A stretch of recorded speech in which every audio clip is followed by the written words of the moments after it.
Hello guys, welcome back to my channel. Cocktail ভিলেজের পক্ষ থেকে সবাইকে স্বাগত। আমার ইউটিউব চ্যানেল ককটেল ভিলেজ সবাই প্লিজ সাবস্ক্রাইব করে দিও। আর নতুন নতুন রান্না সব ধরনের ভিডিও দেখতে পেয়ে যাবে। আমি আজকে সকালবেলায় একদম মর্নিংয়েই আমি একটা রান্না আজকে তোমাদের করে দেখাবো। সেটা হচ্ছে অমলেট কারি বা অমলেট কষা, ঠিক আছে, বা অমলেটের গ্রেভি, যেটা খুশি তোমরা বলতে পারো, যার যেটা নাম সেটা দিয়ে দেবে, ঠিক আছে। আমি বাংলা ভাষায় ওই অমলেট কারি বলতে পারি, ঠিক আছে। তার জন্য যে উপকরণগুলো নিয়েছি সেটা হচ্ছে পরিমাণ মতো আলু। এগুলো খুব সামান্য সামান্যই দেখতে পাচ্ছ, কারণ আমি একা, ঠিক আছে। আমার একার জন্যই এটা রান্না হচ্ছে। পরিমাণ মতো তোমরা আলু নিয়ে নেবে, তার সঙ্গে রসুন, ঠিক আছে, যার যতটা পরিমাণ রসুন নিয়ে নেবে, তার সঙ্গে শুকনো লঙ্কা, তার সঙ্গে পরিমাণ মতো আদা, তার সঙ্গে একটা টমেটো আর দুটো পেঁয়াজ, ঠিক আছে। আর আরও কিছু আছে এর সঙ্গে, ধনে পাতা যাবে, আর কি কি যাবে, আরও মশলা যাবে, সেগুলোও দেখাবো। দেখতে থাকো, সঙ্গে থাকো। আলু, পেঁয়াজ, রসুন, আদা সবার জামা কাপড় খুলে সবকে স্নান করিয়ে নিয়ে চলে আসলাম। এখন প্রত্যেকটাকে এই শিলনোড়ায় একদম পেস্ট করে ফেলবো, ঠিক আছে। এই যে আদা বাটা হয়ে গেল, ঠিক আছে। এখন প্রত্যেকটাকে আলাদা আলাদা করে রেখে দেবো। এটা দেখে হয়তো ভাবছো তোমরা এটা কি, এটা একটা এটিএম কার্ড। এটা দিয়েই আমি একদম সব ক্লিন করি। এই যে একদম চলে যাবে পরিষ্কার হয়ে, কিচ্ছু থাকবে না পাঠায়। তোমরা চাইলে তোমাদের বাড়িরও এক্সপায়ার এটিএম কার্ড ব্যবহার করতে পারো। সেমভাবে রসুনটাকেও বেটে নিলাম। এটা হচ্ছে জিরে বাটা, ঠিক আছে। এবার সব মশলা দেখাতে গিয়ে আর জায়গা হচ্ছে না। এবার সব মশলাকে এক জায়গায় করে নিলাম, করে একটা বাটিতে তুলে রাখবো। তারপর আরও এখনও শুকনো লঙ্কা বাটতে হবে। শুকনো লঙ্কা বাটাও কমপ্লিট। একটুও এই কাঠটি থাকার ফলে একটুও হাতে ভরবে না, জ্বালা পোড়া কিচ্ছু করবে না। কাঠটি সত্যিই খুব কাজের, হ্যাঁ।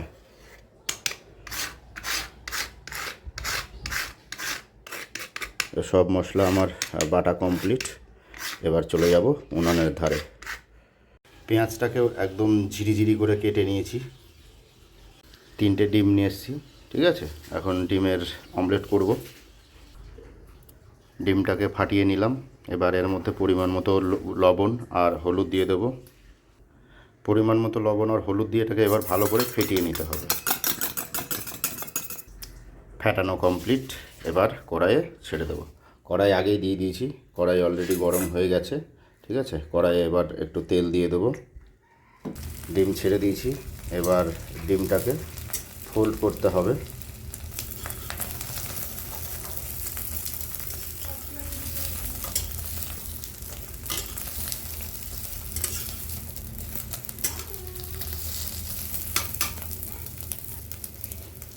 অ্যাকচুয়ালি প্রথমটাতে একটু প্রবলেম হয়, কারণ প্রথমটাতে তেল বেশি থাকে তো।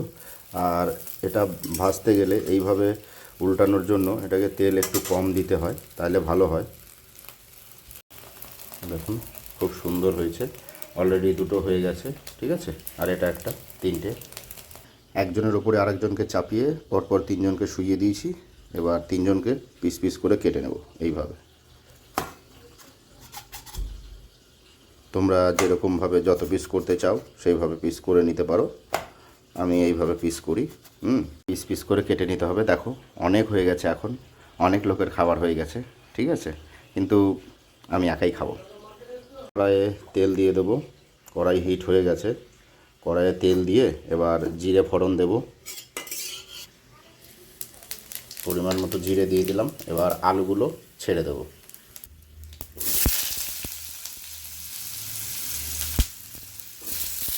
এবার আলুগুলোকে বেশ অনেকক্ষণ ধরে নেড়ে চেড়ে ভালো করে ভেজে নিতে হবে, লাল লাল করে। হলুদ এবং লবণ দিয়ে দিলাম। দিয়ে এবার এটাকে নেড়ে চেড়ে বেশ অনেকক্ষণ ধরে ভাজতে হবে। সবার বাড়িতেই এরকম ঢাকনি আছে। যদি একটু ঢেকে দিয়ে ভাজা যায় তাহলে কি হয়, জিনিসটা তাড়াতাড়ি নরমও হয়ে যায় এবং ভাজিটাও খুব তাড়াতাড়ি হয়। এভাবে ঢেকে দিয়ে করতে হবে। আলুগুলো দেখুন খুব সুন্দর লাল লাল ভাজা হয়ে গেছে। এবার এর ওপরেই পেঁয়াজগুলো যে কুচি করে রেখেছিলাম সেগুলোকে দিয়ে দেব।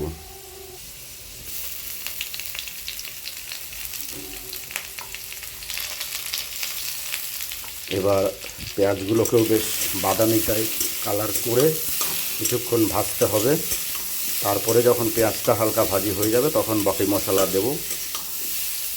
পেঁয়াজ ভাজি হয়ে গেছে, এবার ওই আদা, জিরে, রসুন, শুকনো লঙ্কার যে মশলাটা করে রেখেছিলাম সেটা এবার দিয়ে দেবো। যে টমেটোটা রেখেছিলাম সেই টমেটোটাও দিয়ে দেবো। দিয়ে এবার এটাকে বেশ কিছুক্ষণ কষাতে হবে। আর আমি কিন্তু আমার রান্না সম্পূর্ণ একদম ঢেকে ঢেকেই করি। আমার রান্নার সেন্ট আমি বাইরে যেতে দিই না। যদি কেউ চলে আসে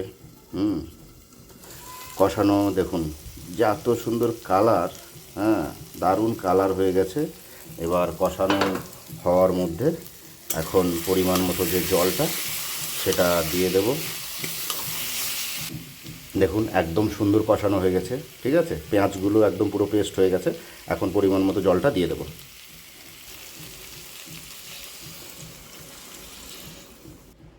জল পরিমাণ মতো দিয়ে দিলাম, ঠিক আছে। একটু গেবি গেবি হবে, ওই জন্য খুব বেশি জল দিলাম না।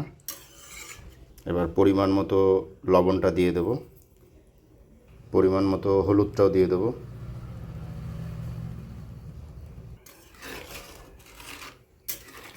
বন্ধুরা কেমন কালার এসেছে অবশ্যই বলবে, ঠিক আছে, কমেন্টে জানাবে। টেস্টটা তো তোমরা বলতে পারবে না, তোমরা টেস্ট বলতে গেলে আমার এখানে আসতে হবে, ঠিক আছে। ইনভাইট থাকলো, যার যার ইচ্ছে চলে আসবে, আমি নিজে হাতে রান্না করে সবাইকে খাওয়াবো। আর টেস্ট এখন তোমরা বলতে পারবে না, এটা আমি খাবার সময় খেয়ে আমি নিজে বলে দেবো তোমাদেরকে, চিন্তা নেই। এবার এটাকে মিনিট 10-15 মতো এটাকে আবার ঢাকনা দিয়ে ঢেকে এটাকে বেশ ভালো করে ফুটাতে হবে, ঠিক আছে। হয়ে গেছে ফুটানো। এবার এই ডিমগুলো দিয়ে দেব, যার জন্য এত খাটাখাটনি। এবার প্রত্যেকটা ডিম দিয়ে দেব।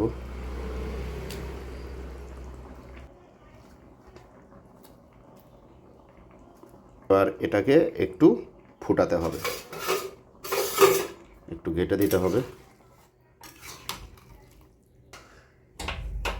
আবার একটু ঢেকে দেব, ঢেকে দিয়ে ফুটাবো। রান্না কমপ্লিট। এবার একটু শাহি গরম মশলাটা দিয়ে দেব।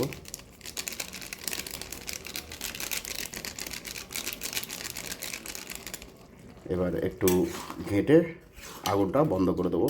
রান্না কমপ্লিট।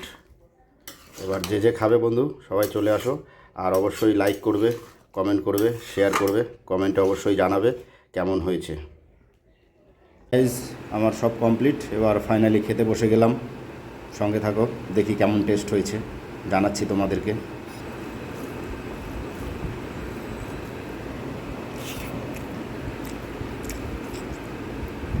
গাইস একদম দারুণ দারুণ, ঝাল লবণ একদম সমস্ত কিছু পারফেক্ট। থ্যাংক ইউ সবাইকে সঙ্গে থাকার জন্য, ভিডিওটি সম্পূর্ণ দেখার জন্য। প্লিজ লাইক শেয়ার কমেন্ট করে দিও, আর আমার ককটেল ভিলেজ ইউটিউব চ্যানেল ওটাকে সাবস্ক্রাইব করে দিও অবশ্যই। থ্যাংক ইউ, ধন্যবাদ।